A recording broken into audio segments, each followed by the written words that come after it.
สานต่อกำไร EP ที่18เนาะตอนนี้กำไรเฮาอยู่ที่589จ้ำ21เนาะจาก54ปั้นขึ้นมาฮอด589ใกล้สิฮอด600แล้วเนาะเดี๋ยวเฮาไปกันต่อเนาะตอนนี้เฮาอยู่ในกราฟของกราฟซุยเนาะกราฟน้ำมันมาเทรดตามเทคนิค8แสนล้านเนาะบาลานซ์ออฟพาวเวอร์เนาะเดี๋ยวมาเบิ่งเป็นออเดอร์ต่อไปเลยเนาะเฮาสิเข้าเลย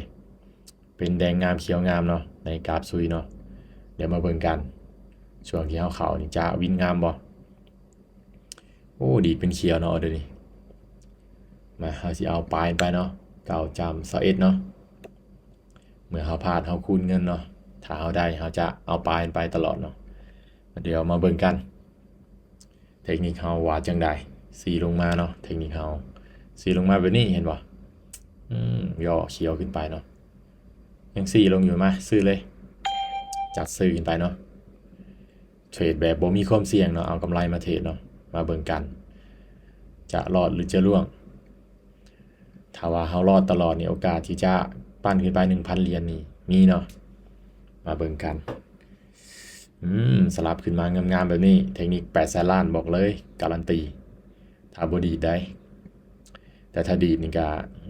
อยากว่าเนาะเดี๋ยวมาเบิ่งกันมั่นใจเนาะมั่นใจไว้ก่อนย่อลงมาแบบนี้3 2 1นี่วินงามๆวินงามๆเอาแรกแหกมาเนาะไปกันต่อเอาปลายไปเนาะ7จำ97เนาะ96แม่96เนาะมาออเดอร์แรกวินงามเนาะมาเบิ่งกัน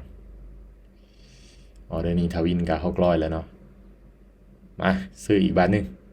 เทคนิคเฮา4ลงมาแบบนี้เนาะจัดซื้อขึ้นไปเดี๋ยวมาเบิ่งกัน4ลงซื้อ4ขึ้นขายเนาะดีขึ้นไปก่อนแต่ว่าเฮาจัดซื้อขึ้นไปแล้วเนาะบ่เป็นหยังโอกาสที่จะขึ้นก็มีเนาะโอกาสที่จะลงก็มีคือกันอย่างใดก็ต้องลุ้นกันวินาทีสุดท้ายเนาะออเดอร์นี้ว่าจังไดเวลายังหลายอยู่เนาะขึ้นไปเขียวแล้วแหละว่าจังไดออเดอร์นี้เขียวก่อน10 วิสุดท้ายไอ้ยะ7 6 5 4 3 2 1ไอ้ยะวินมา2ออเดอร์ติดเนาะไปกันต่อจาก589ขึ้นมา600หาแล้วเนาะจับไปงามๆเนาะจะไปต่ออีกจาก1หรือ2ออเดอร์เนาะมาขายเลยออเดอร์นี้เทคนิคเฮา4ขึ้นไปเนาะ4ขึ้นไปแบบนี้ขายเนาะเดี๋ยวมาเบิ่งกันแหงขายดันลงมาอยู่มาเบิ่งกันแทงเทียนต่อไปจะลงมางามบ่มันลงมาจนบ่เห็นแทงเทียนเลยเนาะมาลงมาต่อเลยอียะEP ที่17นี่ก็ถือว่าวินงามๆเนาะไปหาใหม่วิน4ใหม่เนาะ EP นี้ก็ถือว่าวินงามๆคือกันออกไป2วิน2เนาะออเดอร์ที่3กำลังจะวินเนาะมาเบิ่งกันจะปิดแดงงามๆบ่5วิสุดท้าย3 2 13ออเดอร์ติดเนาะจัดไปงามๆมาออกอีกแบบนี้นะที่จริงก็หยุดได้เนาะหยุดได้เดี๋ยวเฮาสิออกอีกก่อนว่าจังได๋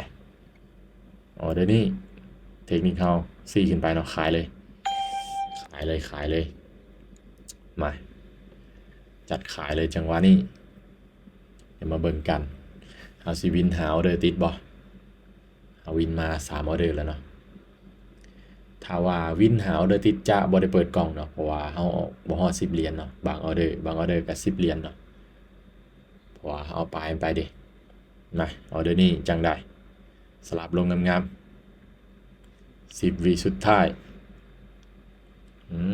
งามๆบัดนี้งามๆจะนิ่งให้เฮาได้บ่3 2 1โอเค4ไม่ติดเนาะ4ไม่ติดอีกออเดอร์1ซะเนาะ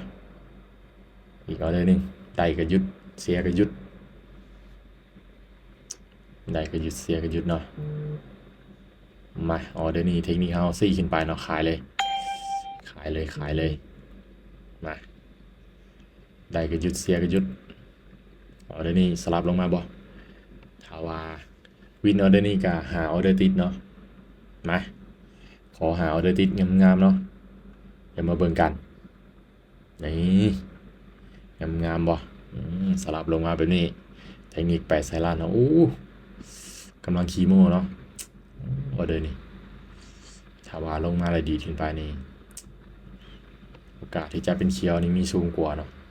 แต่ว่าขอให้เป็นแดงก่อนหาวิสุดท้าย3 2 1โอเคหาไม่ติดเนาะจากหา89ขึ้นมา631เนาะนี่ตึงๆเลยหาไม่ติดบ่พลาดเลยเนาะหอมนี่เนาะหอมก่อนนี่หาไม่นี่พลาดไม่1เนาะ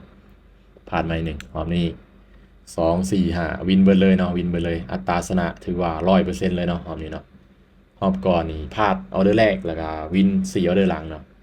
ออเดอร์ที่5ก็น่าจะวินเนาะแต่ว่าบ่ได้ออก EP นั้นจื้อได้ดีเนาะหอมนี่ก็ EP ที่18เนาะเขียวงามๆเนาะงามๆเลยจาก589ขึ้นมา631เนาะ